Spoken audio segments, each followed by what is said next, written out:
Ladies and gentlemen, welcome boys and girls to this special edition of the Wizkid Review, More Love, Less Ego performance at the Roundhouse, London, brought to you by the Energy God. Drink the Energy God and be yourself. That's what we're pushing right now. The Energy God and be yourself. Well, I wanted to record a video, but I just thought, let me just do this one live. And quickly wrap this up and go and sleep. Shout out to my brother Bankuli, I see you. First of all, today was a special day. Wizkid had an intimate performance at the Roundhouse London in Camden, 3,000 capacity. All fans selected that won tickets via the AXS website to come and see Wizkid perform his brand new album. So it was basically like a listening session, but he was performing the new records that nobody had heard before, live. So when we got to the venue, the queue was crazy. The queue went from Roundhouse London, round the streets, thousands of people on the streets. Guaranteed there were loads of people in that queue that didn't have tickets to go to the event. I'll be the first person to say, I was one of those. I didn't have a ticket to go to that event, no guest list, no nothing. But, you know, I just said, listen, I'm going to go there and we're going to see what happens. Shout out to my friend Kemi, who told me that she won tickets alongside her friends. They got pairs of tickets. And I just said, listen, babes, you know what I mean? Maybe you won't have to hand me one of those tickets. You get just for safety. Maybe I just take her home my side in case nothing pops up there. And you know, shout out to Kemi. She was kind enough to send me the screenshots of the ticket to use that. So I had that in my pocket anyway. And then I went there, it was made. We got to the venue, outside was completely decorated in Wizkid. They had big banners on the screens, Apple Music, Wizkid Live. It looked like, you know, it was fantastic, man. The artwork. Camden was buzzing with a lot of Africans and people that loved African music only because of Wizkid. Again, you know, when we got to the venue, went in, and obviously, I went through the VIP entrance with Smaid and them, but I didn't have that ticket. So, you know, they checked the list. You know those ones where I'm like, yeah, what's your name? Adesope. Went through the list. Nah. I said, Shopsy-Doo.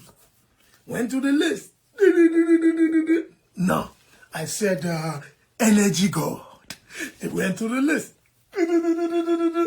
No, I said, rude boy, whatever's gonna happen, whatever's gonna happen, I'm in this building today.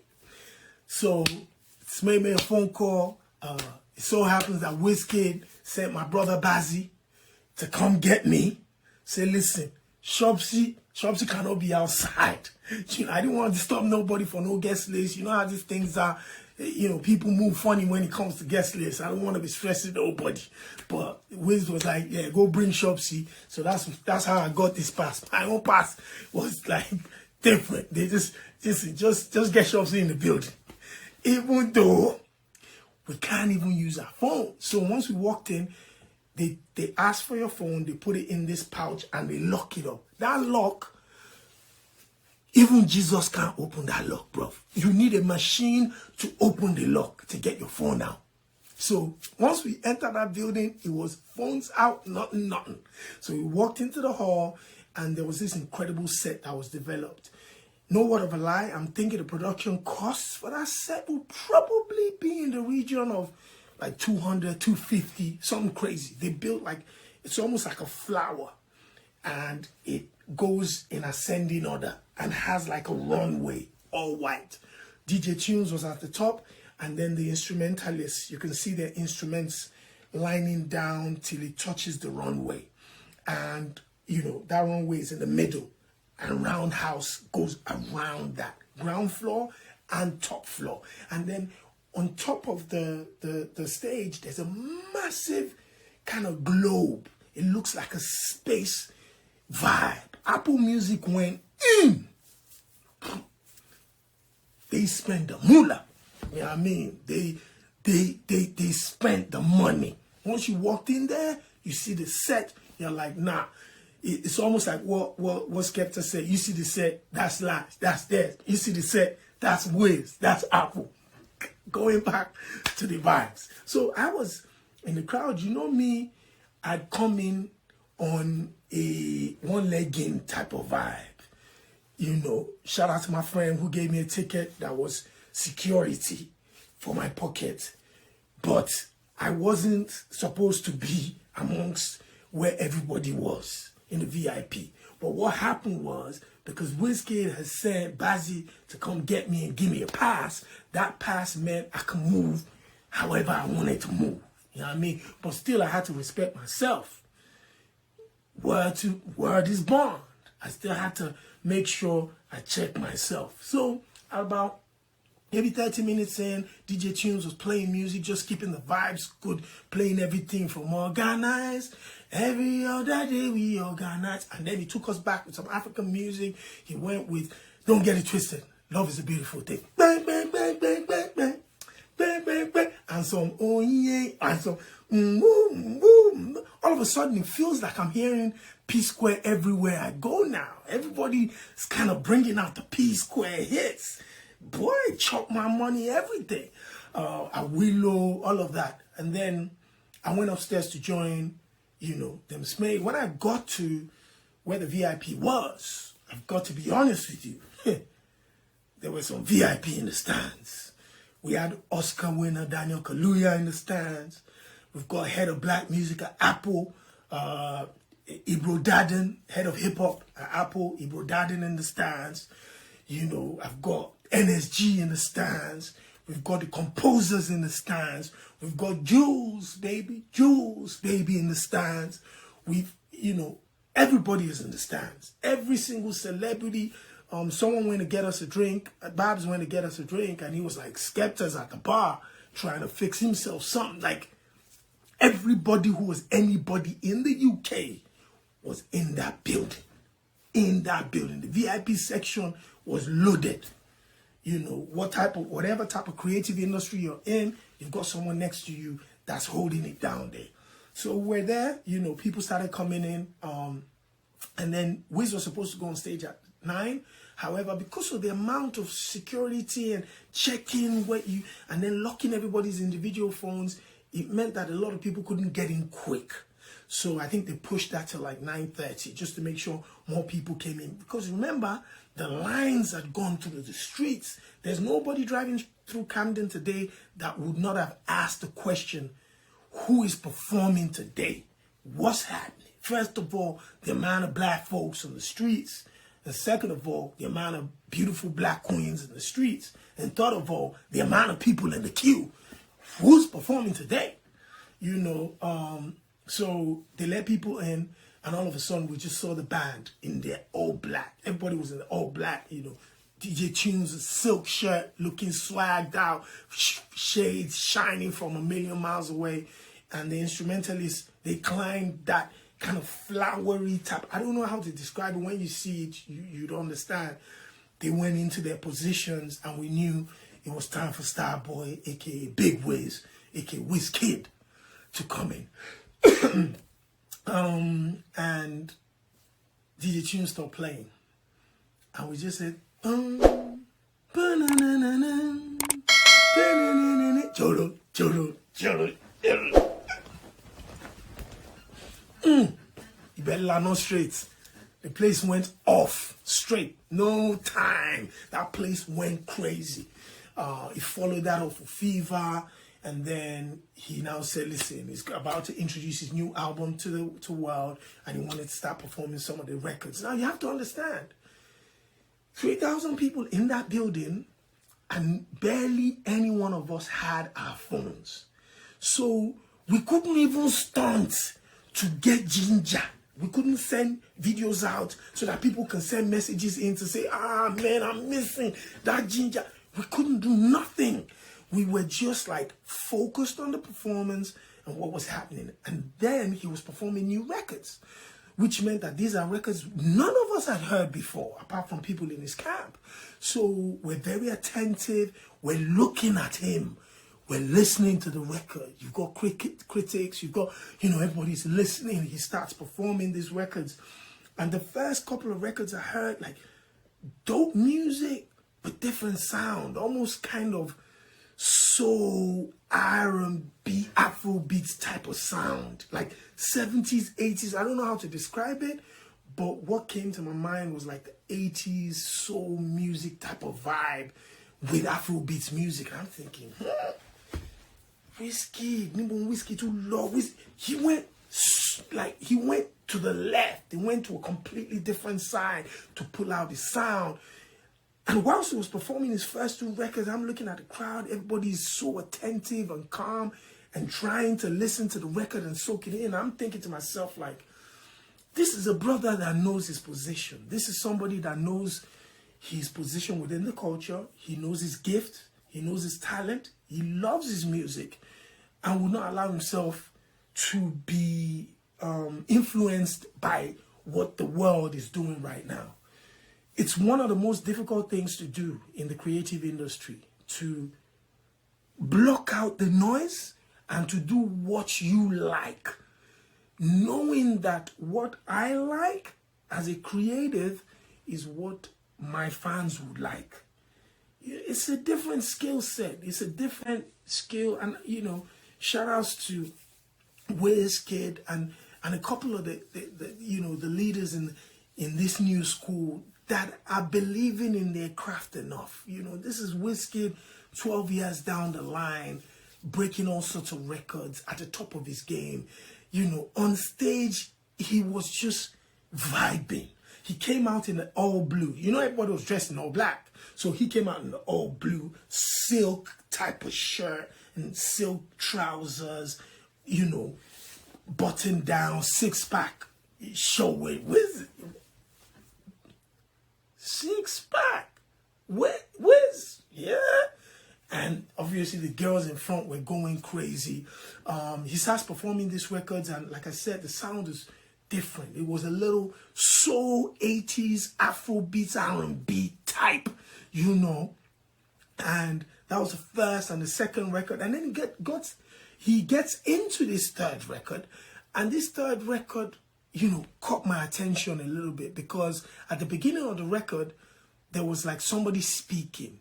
I couldn't tell if it was Fela or somebody was saying something, and I'm trying to hear. I'm trying to hear. Shout out to my brother that bought the badge, man. I appreciate you. You know, I was trying to hear what that person was saying, but somebody was talking. So there's like an opening conversation in there, and then he goes into the record, and straight away, I turned around I had DJ Fifi, DJ Neptizzle, Smade, you know, these people were around me. And I said, this is the Fela vibe. This is Afrobeat type of vibe. The saxophonists, he had 3 saxophonists, trumpeters on stage. They instantly went into the trumpets, and, you know, and his backing vocalists, he had like 6 other backing vocalists that came out and started to really give like the chorus. And Wiz, that one there, I think that one's gonna get me, you know. I think that one's gonna get me for a variety of reasons. Shout out to everybody buying the badges, man. I appreciate it. That one is really gonna get me because there's a story to be told in that record. Again, we couldn't write anything down, but you know, I had a Ojuelegba feeling. I had a mo fẹ́ kọ́lé fún mama, bang bang bang, ayani man, bang bang bang. You know, he had that type of vibe. A more mature one, but it had that type of vibe in it. So once that one caught my attention, I'm like, okay, where's something coming? And after that performance, he performed the record that, you know, in my mind. So this is what I'm doing whilst I'm watching and listening to this legend on stage. It's like, when I hear a record, I'm trying to think of something else I've heard from Wizkid that probably I could use to describe, especially to people that didn't go or haven't listened to the album. So he performed the record. I'm not sure if it's one night only, maybe it's for one night or something. The record is about one night, asking a girl to come over. And the vibe of that record was the vibe I got when I listened to Piece of Me, yeah, yeah, yeah. Come and get it, come and get it. Like a love type of vibe. And I'm like, this one don't catch me again. You know, you have to understand, we're listening to these records like right there. A live rendition of records that are not out yet. That's powerful. And we had just those 3 minutes or whatever to buy into it and you know, have our instant reactions to what the song was going to be. So the Fella vibe caught me, this one night only or whatever, that one caught me. And then he grabs the microphone and says, you know, there's this young lady that I love her talent. I think she's so talented, ladies and gentlemen. Welcome, Ira, the star. And Ira came on stage. She looked like a star. High black boots, short leather black skirt, you know, hair was all done. You know, they had the collaboration, and both of them, you know, Wiz will let her go forward and do her performance. He will fall back and give her the whole stage to showcase her talents and, you know, engage with the audience. And she was dancing and doing that. When he wanted to do the chorus or verse, he'll come close to the stage, he'll walk past her, do his thing, dance back, leave her alone on there. And you can get a sense that, you know, here is a front runner, a pioneer, a legend who was giving his platform, sharing his platform with a newcomer, someone that was incredibly gifted and who a lot of people like myself believe was on the path to the moon. But obviously what Wizkid does is by sharing the stage and sharing a song with you, he fast tracks your trip to the moon. So even though Ira is a born star and destined to do great things, I think this collaboration and this performance, remember on Apple Music, which I haven't seen this been done before, especially not by an African, you know, that's a massive endorsement.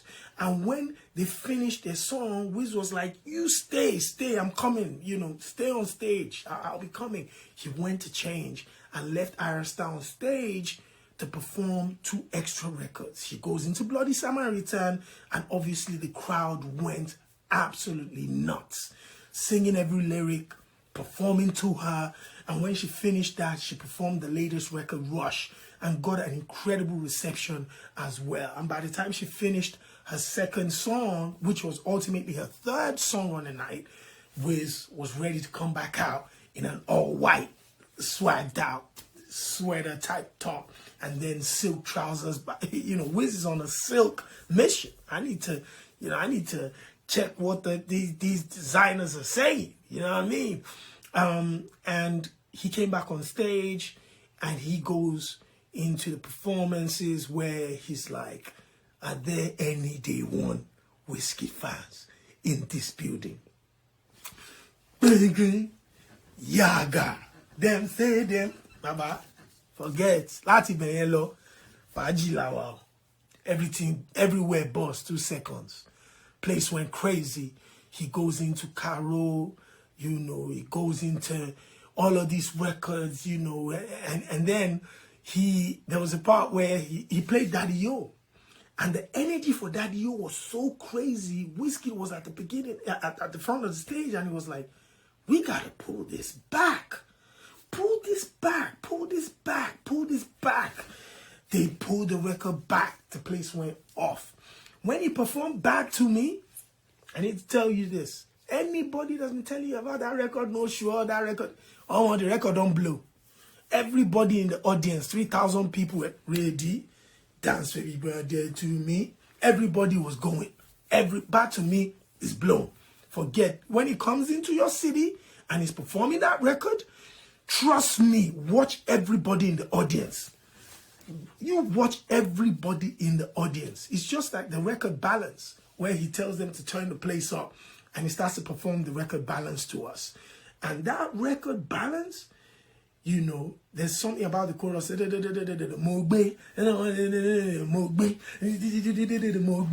he starts to say something and tells us to say balance, and the whole crowd was going balance, and he was turning it up. He already knows that's another smash.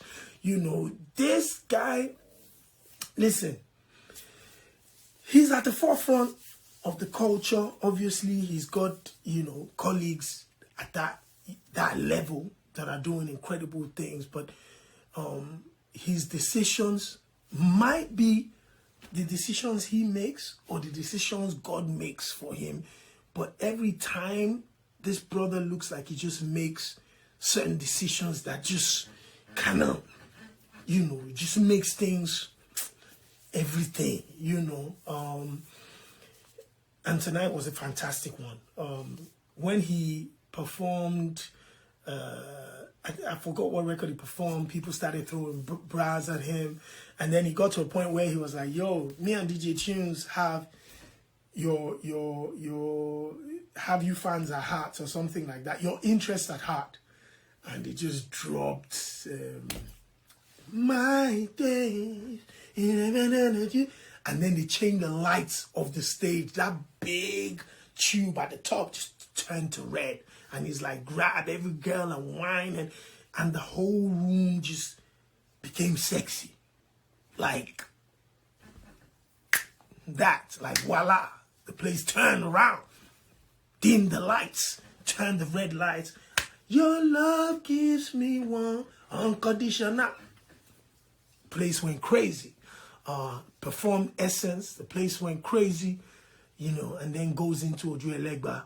And you already know what's going to happen there. Everybody starts speaking in tongues, you know. Whether you're Nigerian, Jamaican, Ghanaian. I saw Oriental ladies in there. I saw Asian ladies in there. I saw, obviously, Caucasian ladies in there. It was, yeah, it was incredible, man. And when he finished Ojuelegba, he went into that medley where he's performing Dondo, and it's just the guitarist. Dondo, he performed like 4 records, and Tease Me, but it's just like a medley, and that part is so sweet. And he ends up with just saying, you know, more love, less ego, let's share more love, and starts to give his fans the love sign, and everybody was touching that at the end of the night. And it was just like, listen, whatever you're gonna say about this young man, yeah, he's one of the greatest we have. He's one of the greatest we've seen in a long time. He makes the right decisions at the right time. His music, his choice. So I think he lives and dies by his decisions. If you like it, yes. If you don't, good luck. But his fans will always like his music because, you know, he does what he does. His instrument, I want to be in an instrument selection session with Wiz. The way he selects his instruments, his instrumentals are like, it's just, let's go there. And he goes to pick that, you know, and you know, and you can hear it in the music. Tonight was fantastic. People came out. The music was great, and it was just another beautiful moment for us. I was sitting in the audience thinking to myself, how many times have I seen this guy perform? And I'm still excited, you know, I'm still attentive. It was different without my phone. And I left my AirPods in that nasty sack they gave us. Ah! They share AirPods in it. Ah! Oh, do me. For those that don't speak Yoruba, I left my AirPods in that nasty sack they gave me. And I just bought those AirPods. Ah! The farther I drove away from that place, my phone was telling me that my AirPod was in Abakaliki. Ha! Ah! Oh, do me, oh, long. Ah! I swear, man. But it was a great night. That's 250 or 300 or so. Ah! Oh, do me. Ah! Once again, brought to you by Energy God. The drink Energy God, be yourself. That's what we're pushing. But the AirPods pain me. I'm not even going to lie. Ah! The thing paid me, man. I felt it on my way back. I've just been feeling it. One security guard will be the one that will now find that airport now. And be feeling like, you know, he was blessed by God. Nobody God bless you. The devil use you. And that airport will not work again. In Jesus' name. That's all I can say. But yeah, man. Thanks. Let me go and catch a sleep. Tell everybody the MLLE album is coming. And it's about to be an interesting time again for the next 12 months. Shout out to everybody pushing the culture. Afrobeat is here to stay. We ain't going nowhere. And shout out to Wizkid. Incredible night. Had an amazing time. And please send him a message. I love you. Go into his DM. Tell him that I lost my AirPods. Fam. Oh, Lord. Thank you guys, man.